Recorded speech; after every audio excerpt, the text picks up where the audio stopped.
किसने बनाया था भारत पाकिस्तान अलग?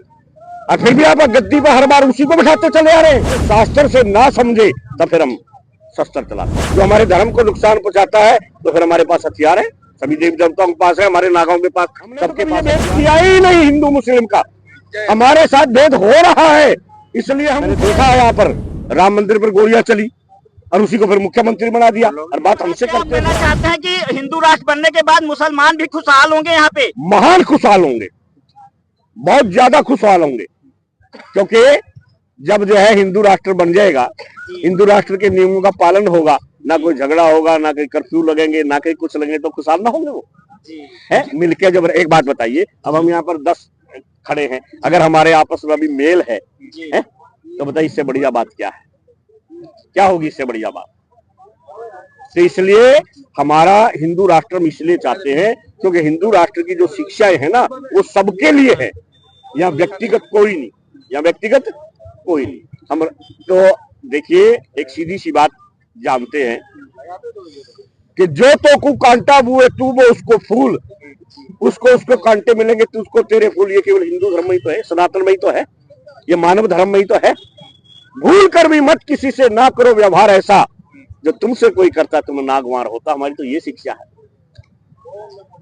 तो जब हमारी ये शिक्षा है तो खुशहाल नहीं होगा जी। कुछ लोग सवाल उठाते हैं कि हिंदुओं के सभी देवी देवताओं के हाथों में हथियार है, लेकिन भारत का संत समाज हिंदू को अहिंसा का पाठ पढ़ा रहे हैं। यही कारण है कि पूरी धरती से आज हिंदू समाप्ति के कगार पे है। क्या कहना चाहते हैं? लेकिन देखिए अहिंसा का पाठ क्या है, ये महाभारत का श्लोक है, अहिंसा परमो धर्म जी।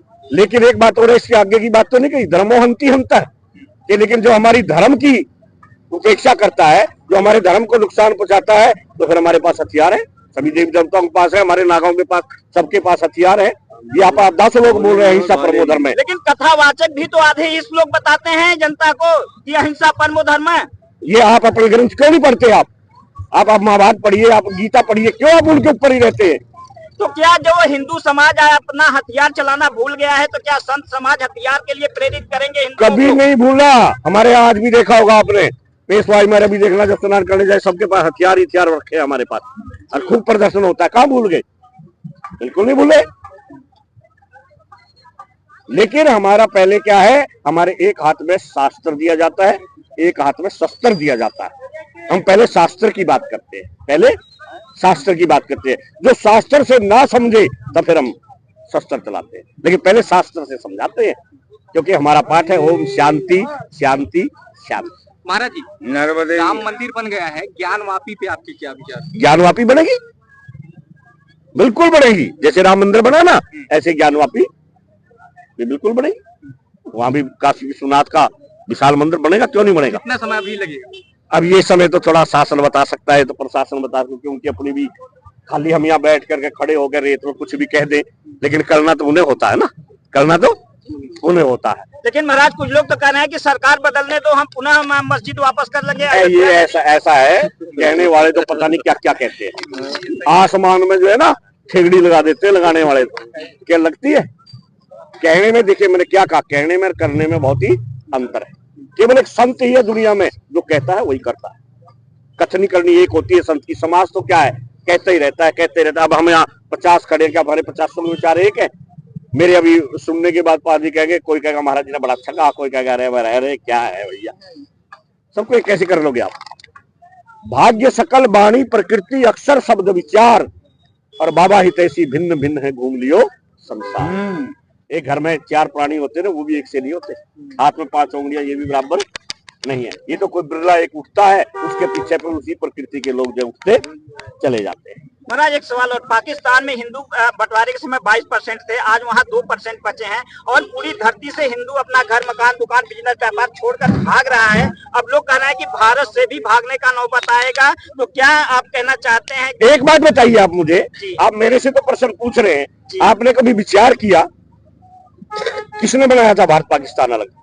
और फिर भी आप गद्दी पर हर बार उसी को बिठाते चले आ रहे हैं।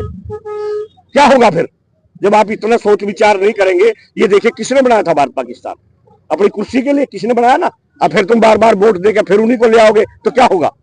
क्या होगा? ये तो आपको सोचना चाहिए ना कि हम गद्दी पे किसको बिठावें। जब आप गद्दी पे बिठाएंगे ऐसे को, है नक्कारे लोगों को जब तुम बिठाओगे, है जो दिन रात हमारे सनातन की निंदा करते हैं, उसी को तुम वोट दोगे? है मैंने देखा है यहाँ पर राम मंदिर पर गोलियां चली और उसी को फिर मुख्यमंत्री बना दिया, और बात हमसे करते हो फिर आप। महाराज एक बात और, हिंदू आत्मरक्षा क्यों नहीं कर पा रहा है? क्यों नहीं कर पा रहा? कर रहा है आत्मरक्षा, क्यों नहीं कर रहा है? बांग्लादेश से तो भाग लेकिन रहा है। ये क्या है, बांग्लादेश से तो इसलिए भाग रहा है, मैं क्यों भाग रहा है बांग्लादेश से? इसलिए भाग रहा है बांग्लादेश से क्योंकि देखिए, सबसे पहले बांग्लादेश की प्रधानमंत्री कहाँ आई थी? भारत में। शरण लेने कहाँ आई थी? भारत में। फिर शरण कहाँ मिली? 57 मुस्लिम देश है, कहीं शरण मिली? नहीं। कहाँ शरण मिली? तो भारत ने हमेशा सबको शरण दी है। ये शांति प्रिय देश है, ये जो है भारत का देश भारत है। लेकिन अब जो है वो बात पहले वाली नहीं है। लेकिन एक बात का आपको ध्यान रखना पड़ेगा, आप ये भी तो देखो कि हमने शासन पर बैठाना किसको है। हर हर सनातन बोर्ड पे क्या कहेंगे? सनातन बोर्ड का गठ होना चाहिए। अच्छा, आप लोग की मांग है? बिल्कुल मांग है हमारी। और वक्फ बोर्ड खत्म होना चाहिए। तो वो तो कह रहे हैं कि आप सनातन बोर्ड मांग कर रहे हैं, वक्फ बोर्ड खत्म कर रहे हैं। हाँ, इस पर मतलब उस पर एक अंतर है इस बोर्ड में। सनातन धर्म का जो बोर्ड है वो केवल क्या है, पूरी सृष्टि के लिए है, पूरी सृष्टि के लिए। और वक्फ बोर्ड केवल मुसलमानों के लिए। पता है प्रधानमंत्री मनमोहन सिंह ने क्या बोला था कि देश के जितने भी संसाधनों पर पहला अधिकार मुसलमानों का है। ये बोला था। ये मैं गलत तो नहीं बोल रहा? नहीं, बिल्कुल सही। वक्फ बोर्ड किसने बनाया था? कांग्रेस। फिर सीधी बात जानते हुए भी सीधी बात है, योगी जी को आगे बढ़ाओ। योगी जी को आगे बढ़ाओ और देखो फिर आनंद देखो। मेरे कहने की जरूरत ही नहीं भाई, ये तो आपके हाथ में। अब सारे वो भाई, मैं तो लगा नहीं सकता ठप्पा तो मैंने भी लगाना है, आपने भी लगाना है? तो योगी जी के हाथ मजबूत करो। इस बार योगी जी के शासनकाल में महाकुंभ का आयोजन किया जा रहा है, आप क्या देख रहे हैं? किस तरह की व्यवस्था देख रहे हैं? पूरी बहुत ही सुंदर व्यवस्था है। पहली बात तो देखिए कितनी भीड़ है यहाँ, सफाई देखिए है, कितनी बड़ी व्यवस्था यहाँ पर हो रही है? हम आए हुए हैं, मेरे आए को आज 15 दिन हो गए, मुझे तो इतनी भी परेशानी नहीं हुई, इतनी भी परेशानी नहीं हुई। तो बताइए इसको अच्छा कहेंगे नहीं कहेंगे? पिछली बार हम कभी लकड़ी के लिए कभी उसके लिए भागते भागते थक जाते थे, कई हजार रुपया तो वाहनों में फूंक देते थे, सामान लाओ और ये लाओ और वो लाओ। यहाँ सब उपलब्ध हो रहा है, सब सरकार की व्यवस्था है। मैंने टेंट लगाया, पिछली बार जब मैंने टेंट लगाया 75,000 रुपया मेरा खर्च आया, महाराज जी खड़े हैं। अब की बार मेरा एक भी पैसा खर्च नहीं आया, बताइए। अच्छा, ये सब व्यवस्था किसने की है? योगी जी ने की है। क्या मुस्लिमों को बैन करने वाला बात सही है जो साधु संतों की मतलब मांग थी? हाँ बिल्कुल, जो साधु संतों ने जो किया वो अच्छा किया। गुरु लोग जो करते हैं वो तो अच्छा ही करते हैं, जो किया उन्होंने बिल्कुल ठीक किया। तो ये तो कहा जा रहा है कि ऐसा कैसे हो सकता है, ये सेकुलर देश है, यहाँ पर एक समुदाय को कैसे बंद किया जा सकता है? सेकुलर देश है नहीं, जबरदस्ती बनाया गया है इमरजेंसी के टाइम में। इमरजेंसी के टाइम में क्या उस समय पास किया गया संसद? कोई था वहां पर? सारे तो जेल में पड़े थे। महाराज जी सेकुलर जो संविधान में लगाया गया है वो हटना चाहिए, रहना चाहिए? बिल्कुल हटना चाहिए, बिल्कुल हटना चाहिए। तो इसके लिए आप लोग मांग करेंगे? हाँ बिल्कुल मांग करेंगे। तो महाराज जी फिर कहाँ धर्मनिरपेक्ष रह जाएगा? धर्मनिरपेक्ष कहाँ है? ये तो हिंदू राष्ट्र है।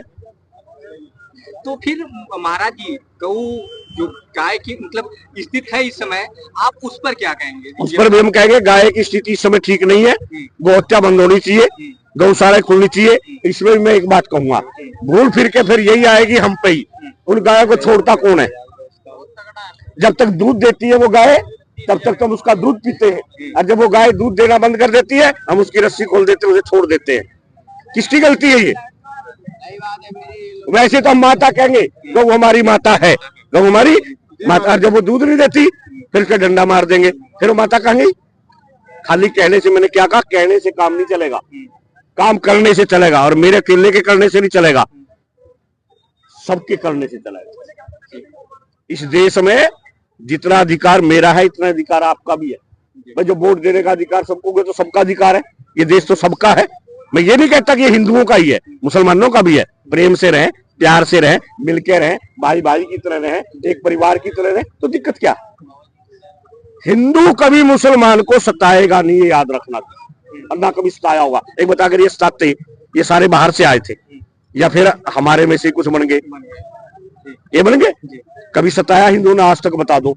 जब भी झगड़े हुए, जब भी कोई भी दंगा हुआ, किसने किए दंगे? किसने किए? महाराज जी, मुसलमानों की घर वापसी के लिए कुछ होगा क्या आप लोगों की तरफ से? धर्म परिवर्तन, क्या चीज? मुसलमानों की घर वापसी के लिए, मतलब धर्म बदल के। अगर वो वापसी करना चाहते हैं, हम तैयार हैं। तैयार है? स्वागत बिल्कुल तैयार है। स्वागत होगा, बिल्कुल होगा, स्वागत होगा, बिल्कुल स्वागत होगा। महाराज हिंदू जात पात में बट रहे हैं, क्या कहें? हाँ देखिए, हिंदू कभी भी एक मिनट, हिंदू कभी जातिवादी नहीं था। आपने सुना होगा कि जात पात पूछे नहीं कोई, हरि को भजे सो हर का हो, हमारे यहाँ कहा जाता था। इसके बाद आप जात पात की बात करते हैं। स्वामी रामानंद जी कौन थे? ब्राह्मण थे। और भक्त रैदास कौन थे? दलित थे, चमार थे। कबीर जी कौन थे? जुलाहे थे। उनको शिक्षा किसने दी थी? रामानंद जी ने दी थी। कब थी हमारे यहाँ जात पात? तो फिर ये हमारे यहाँ क्या था? काम के आधार पर, जैसे कोई मिट्टी का काम करने लगा, भाई वो कुम्हार है। फिर भगवान श्री कृष्ण ने गीता में बहुत स्पष्ट कहा है कि चातुर्वर्ण्यम मया सृष्टम गुण कर्म विभागस्य, कि मैंने गुण और कर्म के हिसाब से 4 वर्णों की स्थापना की है। ब्राह्मण, क्षत्रिय, वैश्य, शूद्र। आप में से कोई भी पढ़ लिख करके ब्राह्मण बन सकता है। आप ब्राह्मण है, अगर आप पढ़ लिख लिए आप ब्राह्मण है। आप पुलिस में भर्ती होगे, सेना में भर्ती होगे, धर्म की रक्षा कर रहे हैं, देश की रक्षा कर रहे हैं, आप क्षत्रिय हैं। आप व्यापार कर रहे हैं, कृषि कर रहे हैं, आप वैश्य है। और भाई देखो, जब आप कुछ नहीं कर सकते इन तीनों में से, आप मजदूरी करेंगे। मजदूर को उस समय श्रमिक कहा जाता था, शूद्र कहा जाता था।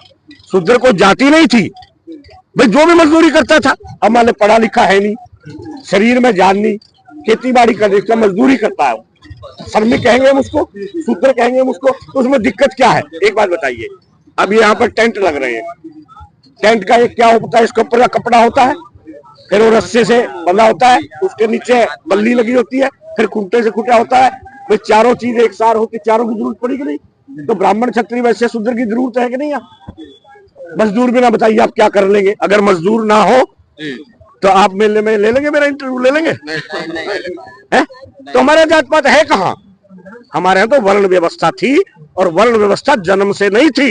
ये तो हमारे सनातन की खूबसूरती है कि यहाँ पे सभी जात के लोगों की महत्व दिया गया। अब एक बता, गंगा पूछेगी तो कौन सी जात का है? नहीं। साधु संतों के यहाँ अभी लंगर चलेंगे, वो पूछेंगे तो कौन सी जात का है? बता, कौन पूछता है यहाँ?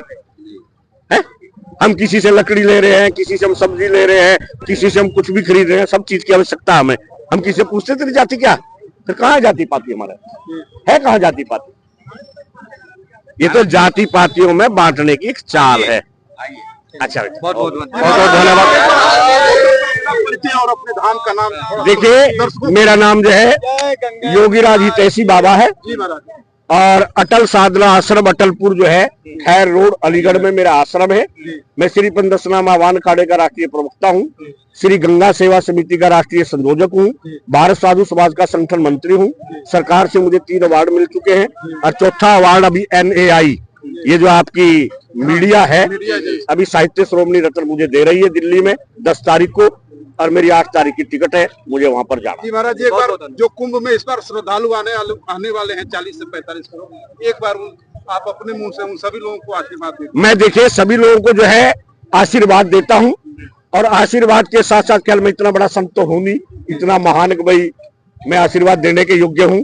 लेकिन एक बात मैं जरूर कहूंगा कि भैया एकजुट हो जाओ, एकता में जो है बहुत बल है, एकता में जो है बहुत ही शक्ति है। और मैं तो गंगे मैया से कहूंगा, हे प्रभु, जो भी यहाँ पर आवे वो सब एक होकर के रहे, एक होकर के जावे, और यहाँ से जो है ना सेवा का भाव लेकर के।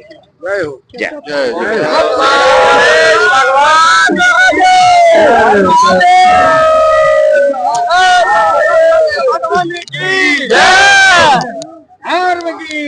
हो। पुष्कले